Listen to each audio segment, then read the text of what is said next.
Perception is reality. That's the subject of tonight's Waters Words. There's a big problem in America that we want to address tonight. The gap between reality and people's perception of reality has become dangerously wide. So much so that people are now seeing things that just aren't there. The nation's nearing mass psychosis. People are living in an alternative universe. But this is by design. Last week, we explained how big media lies to you for profit. But there's another agenda. The Democrat media tells lies to scare you and uses that fear to control you. Millions of Americans believe a pro-Trump mob stormed the Capitol on January 6th and murdered a Capitol Hill police officer named Brian Sicknick. This was beaten into our heads through repetition. A Capitol Hill police officer named Brian Sicknick was killed by the mob with a fire extinguisher. They beat a Capitol police officer to death with a fire extinguisher. Officer Brian Sicknick died after being hit in the head with a fire extinguisher during the fight. He died at the age of 42 after he was bludgeoned with a fire extinguisher. The truth of who murdered Officer Brian Sicknick, Trump supporters. 2 days after the Capitol siege, the New York Times ran this headline. He dreamed of being a police officer, then was killed by a pro-Trump mob. But the pro-Trump mob didn't kill anybody. Capitol Hill police officer Brian Sicknick died of natural causes. The chief medical examiner for Washington, D.C. this week ruled that Sicknick suffered a stroke a day after the riot. He was never struck in the head by a fire extinguisher. So why the lie? The initial autopsy found no blunt trauma to the head. Nobody came forward on the record to the Times or anyone else claiming the officer was killed by a fire extinguisher.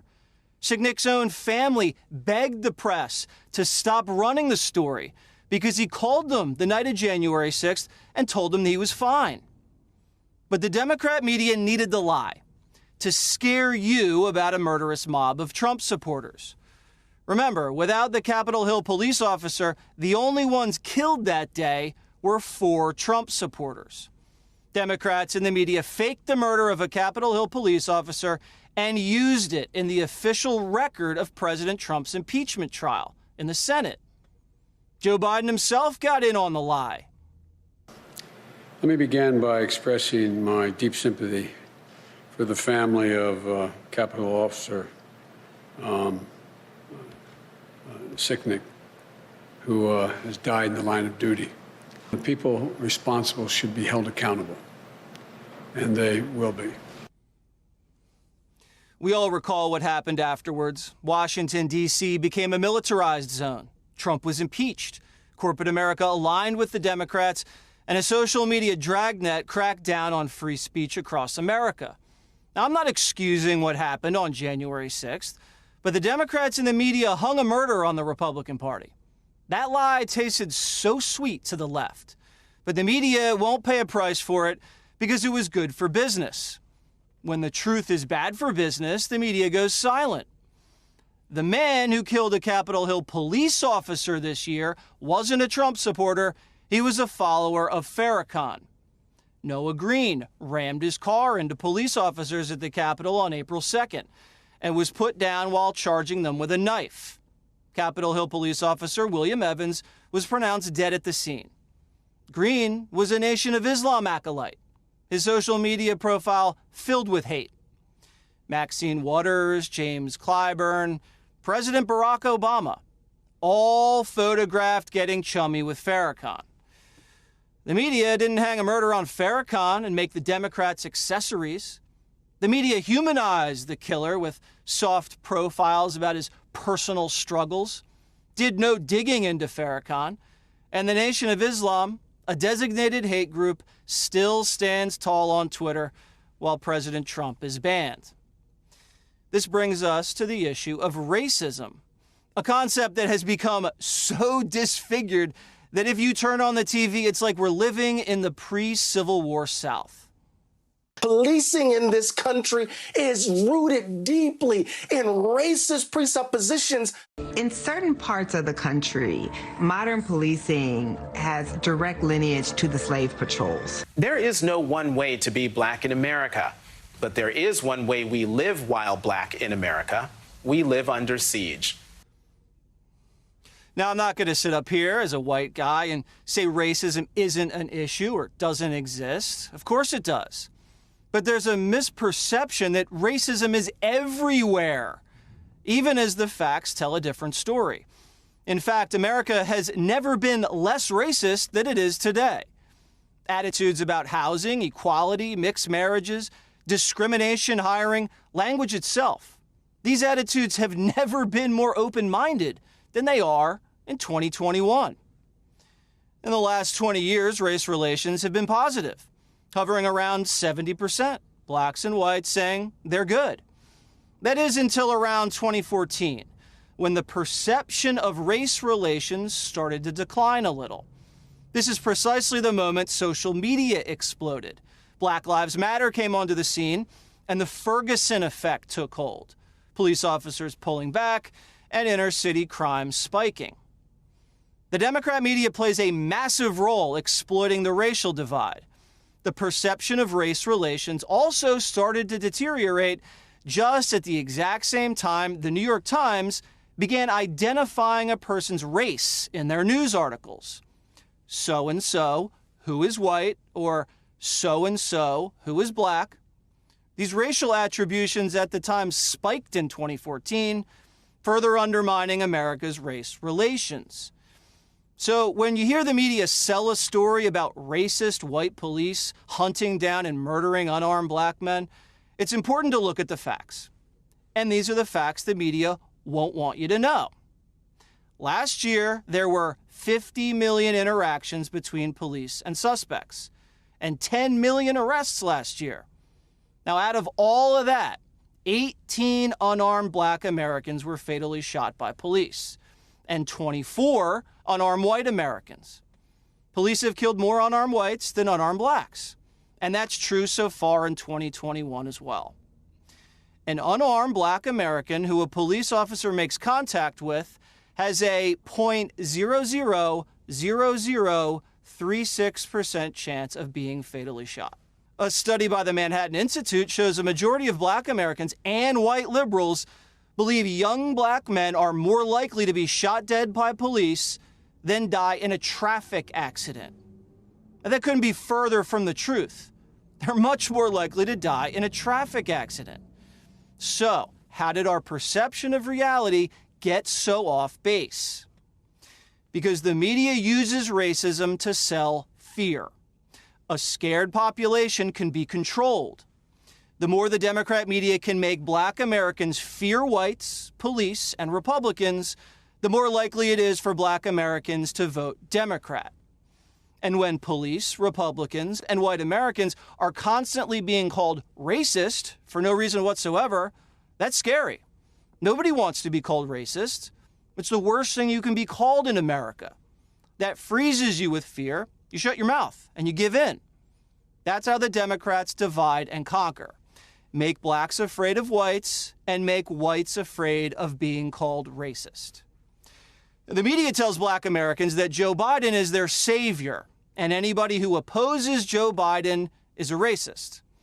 But the biggest lie the media told about Joe Biden was that he's a moderate.